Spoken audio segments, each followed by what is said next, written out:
Imagine, a podcast series by Imagine Theatre.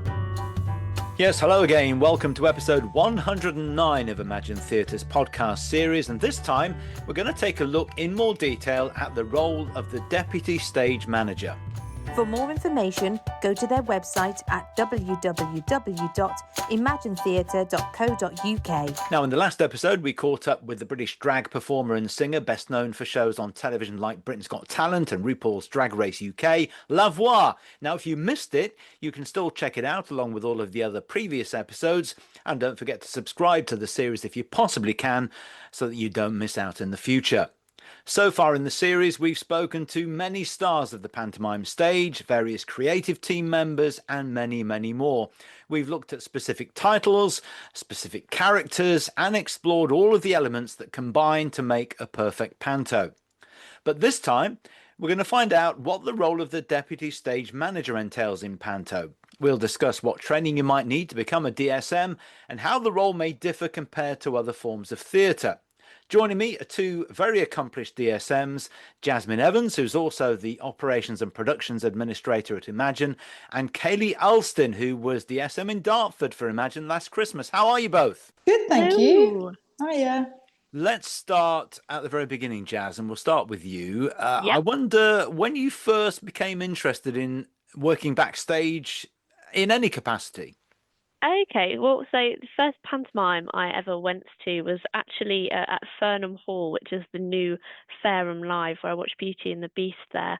That's kind of where I first had my first real introduction to theatre, was through pantomime, so it's quite a bit of a nice full circle moment there that I'm back into the whole panto world again.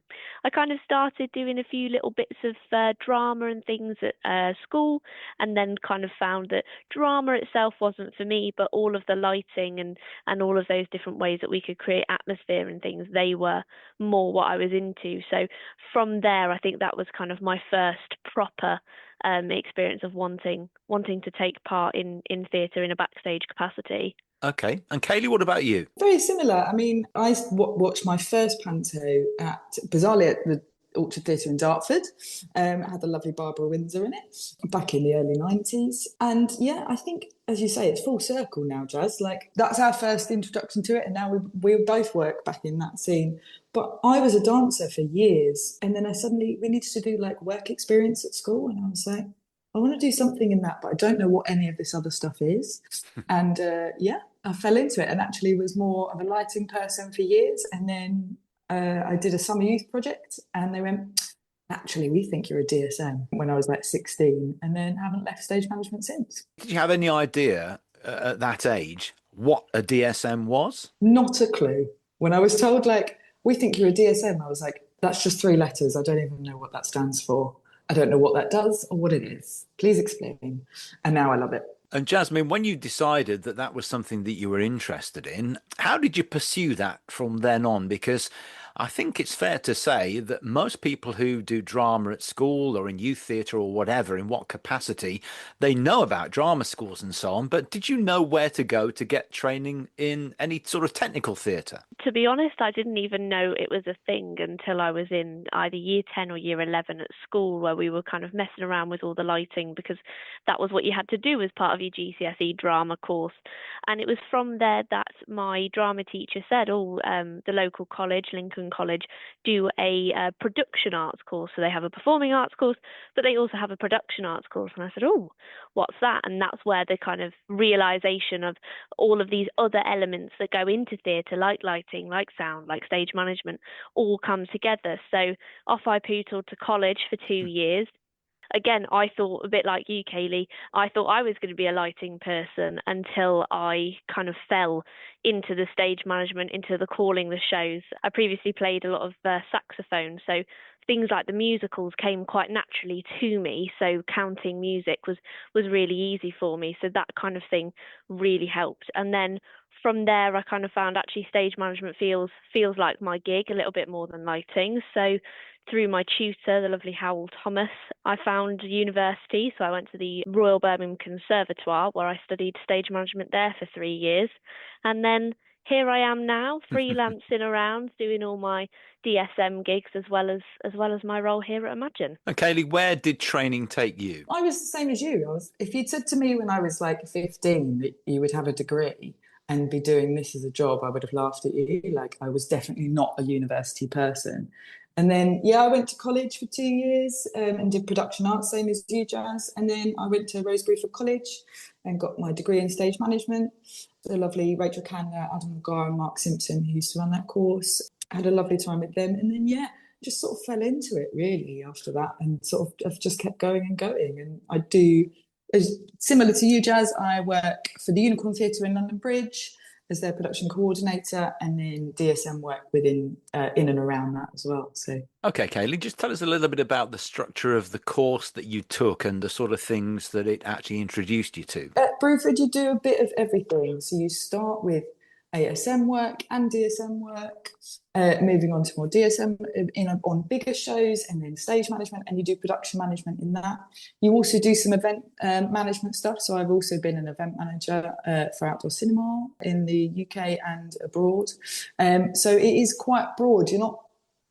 Stuff that goes from stage management can also go into events management and into a lot of corporate stuff. So it is quite handy that you can sort of dabble in a bit of anything to do with this sort of vibe of things.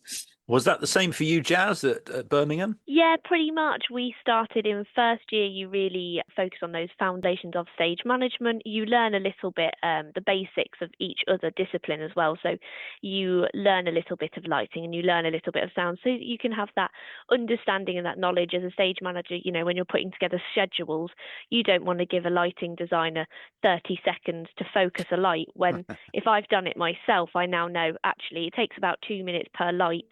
And you have that good basic knowledge then. You then in second year build up to being a DSM, so you start learning that process during rehearsal. And then as you get to third year, you are stage managing your own full-blown show. That's how the process of Birmingham works. Did you get a chance to actually have a placement in a theatre? I did indeed, yes. I went to Theatre Clwyd in Wales, and I did a placement on their rock and roll pantomime there, which is funnily enough how I kind of fell into more the producing side as well, because I started seeing all of those elements as well.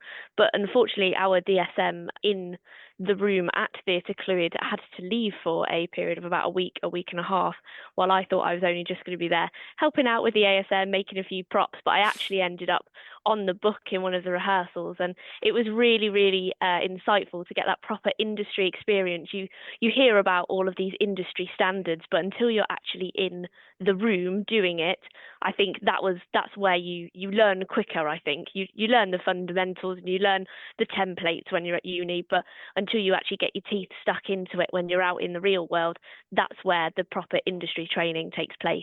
Do you agree with that, Kayleigh? Absolutely. This is as much as we've both got degrees in this, the best way to learn what we're doing is to just do it. And the more you keep doing it, the more you learn, and you pick up little bits from other people that you've worked with of like, oh, I really like how they did that. I'm going to put that into my own practice and things like that.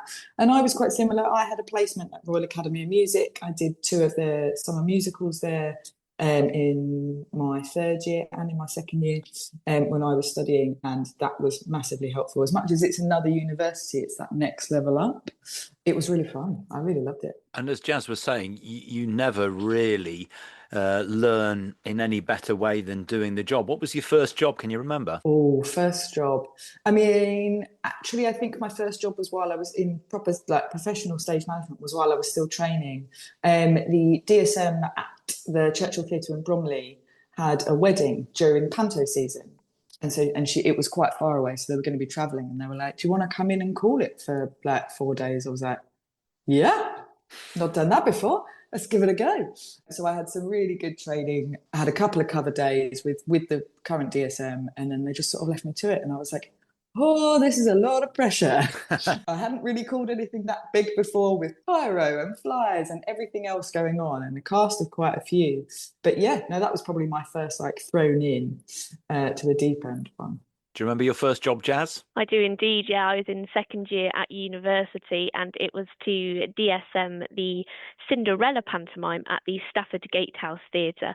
This is just before Imagine took over that venue, and it was brilliant. I worked with a wonderful company stage manager, Wesley Carter, who really showed me the ropes into everything. Because like you say, Kayleigh, when you're at university, you do a few lighting cues, a couple of sound cues, but when you add all of those extra elements like moving pieces of set and flies and pyro, that's where it becomes that little bit more stressful. You've got to make sure that you're looking out for the health and safety of your cast. So Wes was instrumental really in my training, and Mike Groves, our lovely production manager, really just kind of took me under their wing and nurtured me, and genuinely I would never be able to thank them enough for the experience and the knowledge that they were able to pass over to me. I'll tell you, one thing keeps cropping up in everything that you're saying, and that is panto. There's obviously a thread in both of your careers here.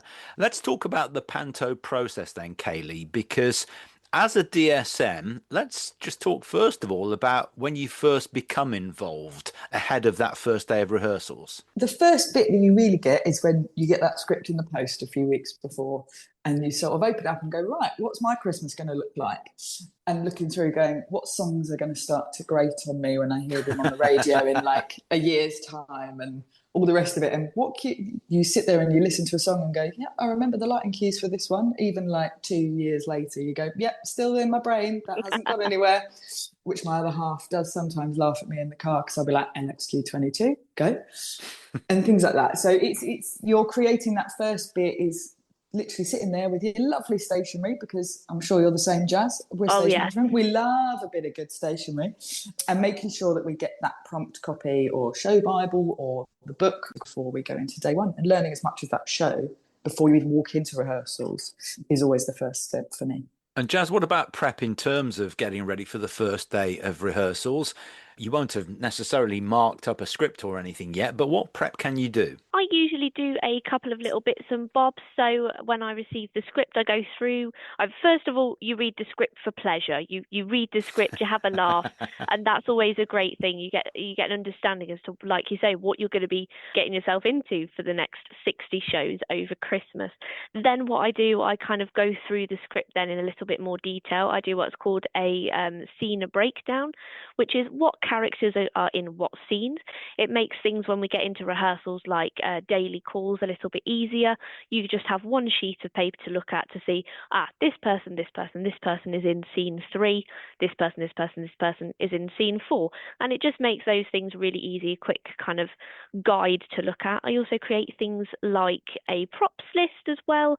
Again, just going through, making sure that we know everything that's written within that script is going to be delivered to us on the day when we get into the rehearsal room. Again, it's just a really great little tick list for us when we get into the room, and helps us build things like running lists and setting lists later on down the line as we start to put the show up on its feet. Do you know, I'm pleased that both of you, said you have a look at the script and you look at how it breaks down and so on, but neither of you said you read the script and think, well, that's not very funny.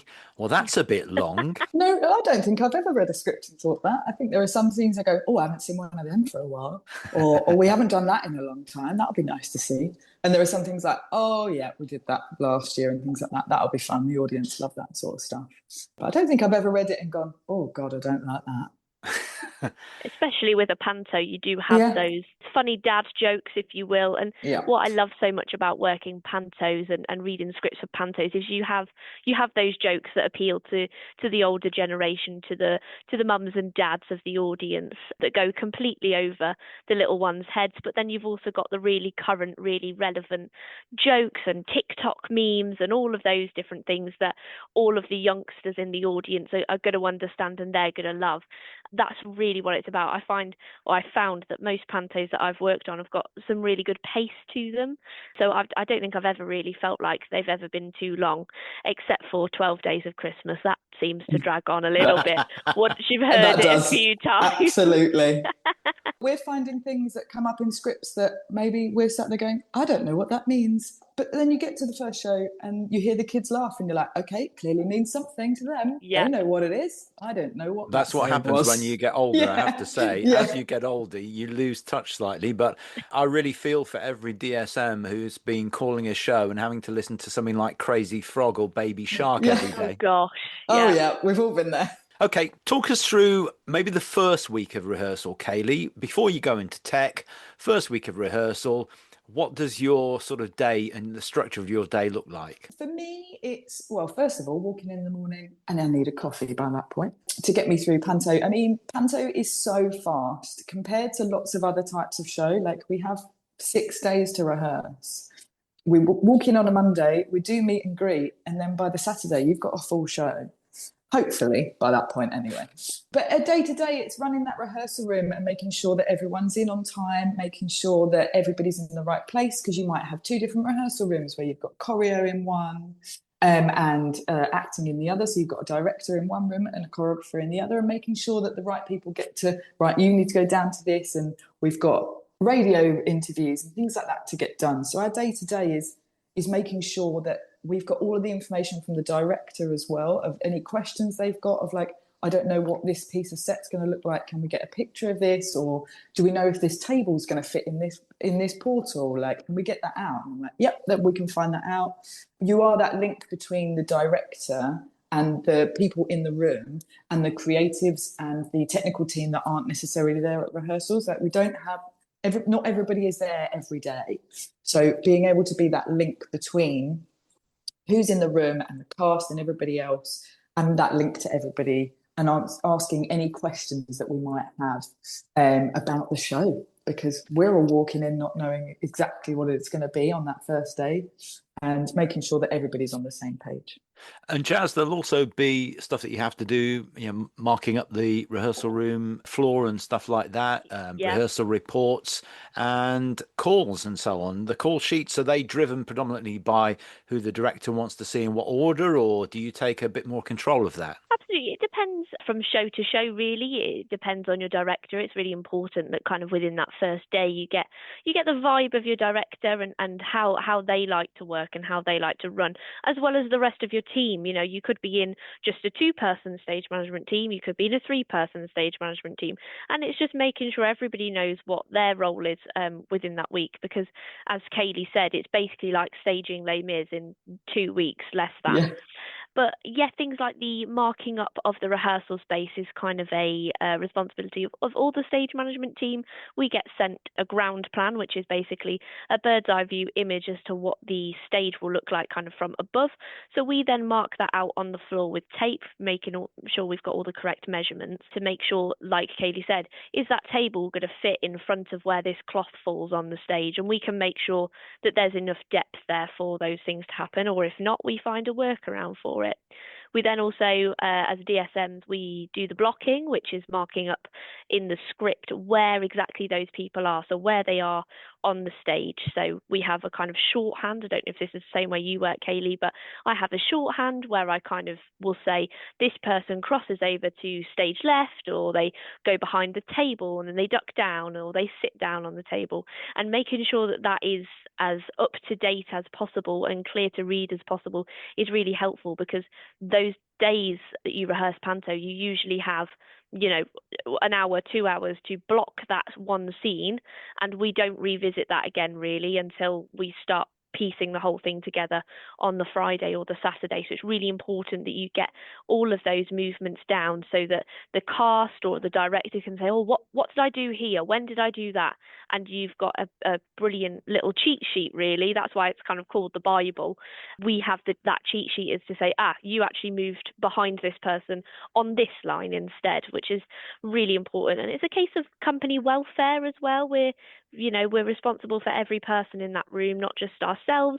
We're also responsible for, the creatives. We're responsible for our cast, making sure everybody's okay, making sure everybody's had vocal warm-ups, physical warm-ups, so that they feel ready and able to do what they want to do in the rehearsal, really. Yeah, and it gets pretty full on. There are lots of changes that happen, Yeah. and you've got to be across that, blocking changes, cuts and edits and all that sort of stuff, which is, and one hint I think, Kayleigh, that, all DSMs should remember is pencil and eraser, never a pen at this stage. Never Never a a pen, pen. ever.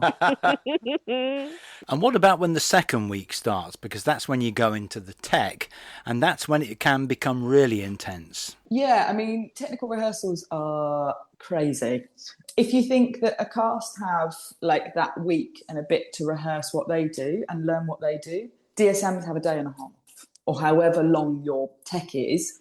We learn what our lines are in the show in that tech session. We won't really know what we're going to do or say. We know the bulk of it, but we don't know numbers. We don't know where the cues are going to go. We don't know anything until we're in that tech session. So we really don't have a long time to learn our lines. As much as we can read them every day, you do sort of have to get that muscle memory in, especially on bigger like transformation sequences and like that. It is choreography at the end of the day, and we have to learn as sat or stood. Depending on the song, I will probably stand up for some of the busier sections and sit down for some of the quieter sections. But it's that learning that choreography of what your hands are doing and your mouth is doing, and all of saying the right thing at the right time is really hard in that tech session. And everybody's talking at you at once. And you have to sometimes just sort of go, right, pause, everybody pause for 2 seconds, please. I just need to write stuff down and make sure my brain to catch up with what you're trying to say. It is fast and we don't have a lot of time. Okay. So yeah, tech is madness, but fun all at the same time. Just as a matter of interest, Kayleigh, for an average panto, as an example, how many cues might you give in a full show? Oh, he's over 1,000. Well over. Depending on lighting, it depends also on if they've done it to time code. They might do some numbers to time code so that we call the first one and then the rest of the song is done over that. It depends on what your lighting designer and your sound designer. There may be some things that you call one thing, but actually 3 things happen because they're all linked together. And once you include flies, pyros, and we have to remember we have to call the cast to stage. And if there's like animals or children, you have extra calls on top of that to make sure that everybody else, so well into the thousands by the time you've actually counted them all up. I'm very grateful I've never actually sat down and counted them all because I think I might go crazy.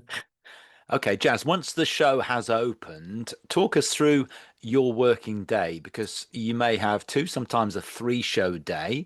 Yep. You've got to do show reports and so on as well. But talk us through an average day of, say, 2 shows. Yep, so 2-show day, I would at first stop at Starbucks on my way in. Again, as Kayleigh said, coffee, I think, is what fuels us. If you're a DSM and you don't have coffee through your blood, I don't know how you're doing it. I'll walk into the theatre, you sign into the theatre, usually say hello to everyone, check that everybody is okay. I have a stopwatch on my phone, which gives me the calls. So what we do is 5 minutes before that amount of time, so for example, a half-hour call, I will call that to the company at 35 minutes to when the show starts, to let the company know you've got half an hour till the show starts, you have 15 minutes till the show starts, you've got 5 minutes till the show starts, and then we call what's known as beginners, which is 5 minutes before the show goes up. We call all of the company to the stage to make sure that they're all in their beginners position, so that's their first position before we start the show. So I have that stopwatch on, and throughout that period, I will make those calls. I make sure I'm calling juniors to stage, the cast to stage, and making sure things like the vocal warm-up is happening, physical warm-up is happening. If for whatever reason we have a principal off and we need to bring an understudy in, we make sure that that time is allocated to the company to make sure we make those cuts or edits that we need to, or those extra allocations that person might need, some extra support they might need. This might be their first time ever going on as an understudy, so how can we support them in whatever way? And then I will go through with my ASM, so that's my assistant stage manager, what's called the setting list, which is where all the props and furniture is set again at the top of the show. So we've got props tables usually either side of stage that my ASM has created some beautiful paperwork for, which is basically a checklist to see and make sure that everything's there. So has the fairy got her wand with her? Has the beast got the rose that is required? All of those little things, and those big transformation pieces, are all those pyros set where they need to be? It's just a case of going through that list and being really thorough, really detailed, and making sure absolutely everything is where it is, where it needs to be, so that we can keep a continuity, if that makes sense, so that every show is the same. So that first show, if you saw the matinee or you saw the evening performance, they would be almost identical, except for the fact of whatever your cast say on stage, because panto is so fluid.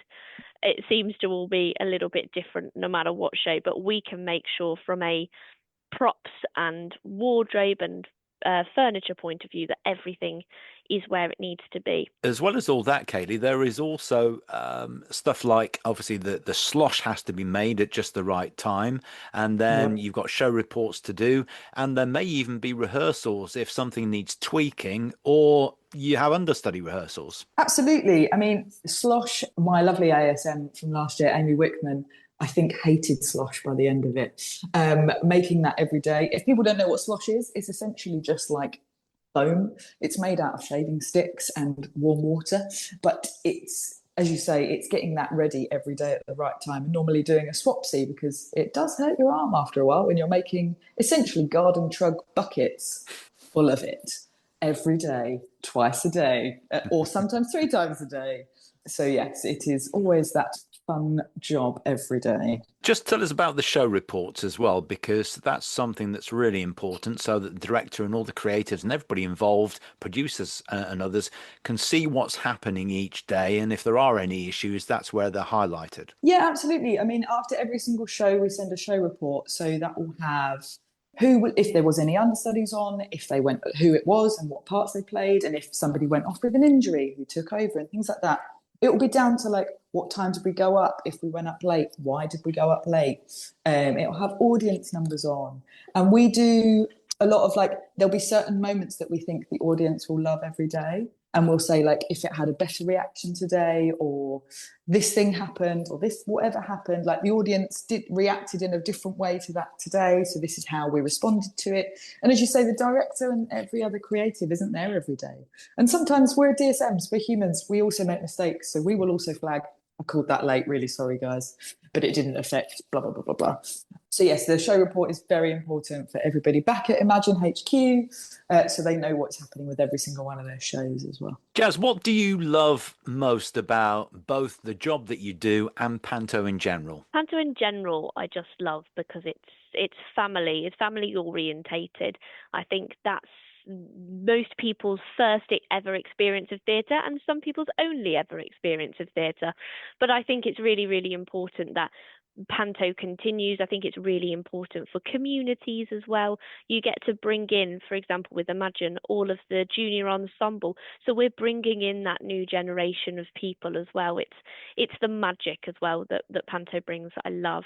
The job in general, I love it because there's not many roles where you see a show purely as just words on a piece of paper, and you see that full process where it becomes a full-blown stage show, and you're hearing all of those audiences' reactions.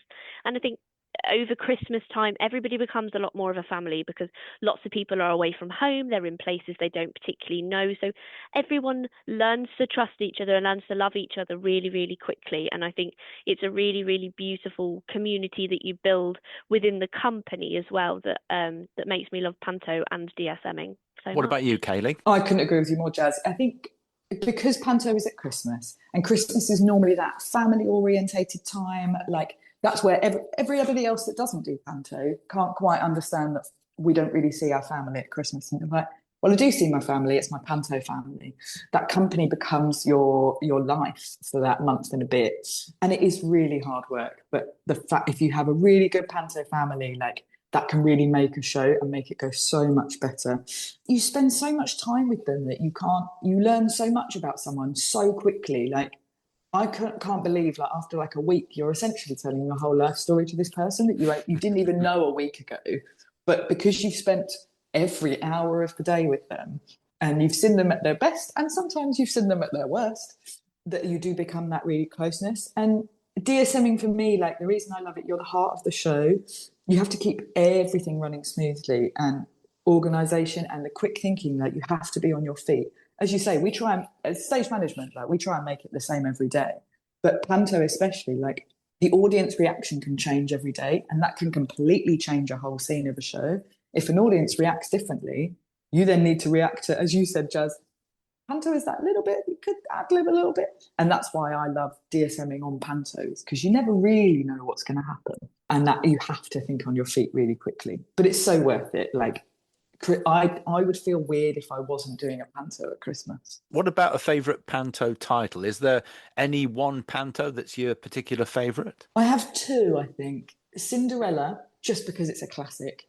And that transformation scene that you get from her, the rags to riches, like that ball gown, and sometimes it'll be a flying carriage, and you have that pumpkin. Like I did one a few years ago that was, we hid the pumpkin turned into a person, which then turned into a team of pumpkins. And then they summoned a carriage, and then it flew out over the audience. Like that, and hearing that magic of that Cinderella transformation is incredible. But I also like Aladdin, because I do quite like, it's quite dark. And I think that's actually quite nice. It's like Cinderella, I think, is a very princessy story, whereas Aladdin's, I don't know, I've always had a good time when I've done Aladdin. Like I've always had really great companies. So I think you also look back on your favourites because of the people you worked with that year. Or if you've had a bad title, you're like, oh, I'm not a massive fan of that. But is it because I don't like that show, or did I just not like that experience of that show? I'd say Cinderella is a classic, but Aladdin is an outside number two. Yeah, I totally agree. Aladdin is much more an adventure as well, isn't it? Jazz, what about you? Yeah. Do you have a personal favourite? I think, as Kayleigh was saying, because I had such a great experience on Beauty and the Beast, I think for me it has to be Beauty and the Beast, and it holds a beautiful story as well at the heart of it. You know, I think with Panto, it's really important that you have a good narrative there, and I think Beauty and the Beast holds a fantastic narrative of, you know, to be kind to people, and everything isn't about looks and all of that, and you still have that magic of things like the rose petal falling and the beast transformation, all of those elements that just make it so magical but still hold true to the story and the narrative that sits within it. Most people think all Pantos are pretty much the same, but they're not, of course. The narrative is key. The elements might be the same, but the narrative is very different, and I think that's highlighted in the stories of Cinderella and Aladdin. Cinderella is much more of a fairy tale. Aladdin is a real adventure, isn't it? Now, one thing that happened during COVID is that we lost an awful lot of people who worked backstage, who went and got other jobs because they needed to survive during COVID. And so we desperately still need to attract more people to work backstage in any roles in theatre. Kayleigh, I think you're doing some teaching yourself, aren't you, these days at Rose Bruford again? Yeah, I've been a teacher at Rose Bruford. I do go into freelance lecturer, and you're right, COVID had a massive impact on how many people we have in the industry. And I think we were the first to close and the last to reopen again. So I get it. There was nothing. It wasn't, you didn't have anything during that. I was really fortunate. I worked for an outdoor cinema company at the time, and we went, right, okay, let's turn around, we'll make it drive-in cinema, because we can do that. That's COVID fine. But I think a lot of people also had a sudden realization of, I need a work-life balance. Our hours aren't always the most sociable. You can't go out for dinner with your friends because you're calling a show. Like, I have friends that work in banks, and they're like, you're not free Friday? And I'm like, absolutely not. I'm calling a show Friday. I've got 2 shows. I can do like 9 o'clock in the morning. They're like, yeah, I'm at work. I'm like, yeah, we have very different work schedules. So I think, as you say, we have noticed it at university level, like there are less people coming in. I think it's starting to tip back the other way, but that will take time to get them through and get them through into the professional world. So yeah, there is a bit of a gap at the moment. But I'm hoping that people do see this, and that's why we're doing things like this, is to just showcase that it's not just performing either. I think people always forget how big the teams are behind the stage. There's normally the same amount, if not actually more people off stage than there are on stage. And those roles are just as important. You just don't get your name up in lights, and I'm absolutely fine with that. I think you're both absolutely right. It's been a real insight into the role of the DSM, just one of many roles that are involved in putting a panto together, apart from performers, directors, and the other creatives. A fascinating insight. Listen, thank you so much, both of you, for talking to us. Thank you. Thank you. Nice to showcase a bit of DSM work for for a change. You're absolutely right. And that's it for now, I'm afraid. Once again, thank you for listening and supporting this podcast series. Don't forget to subscribe through your favourite podcast app and spread the word to anybody you know who loves pantomime. Next time, I'm going to be chatting to the New Zealand-born stand-up and panto comedian Jared Christmas. So join me, Martin Ballard, next time for episode 110. Thank you for listening to the latest edition of Just Imagine, the podcast series from Imagine Theatre. And you can find out more by going to www.imaginetheatre.co.uk.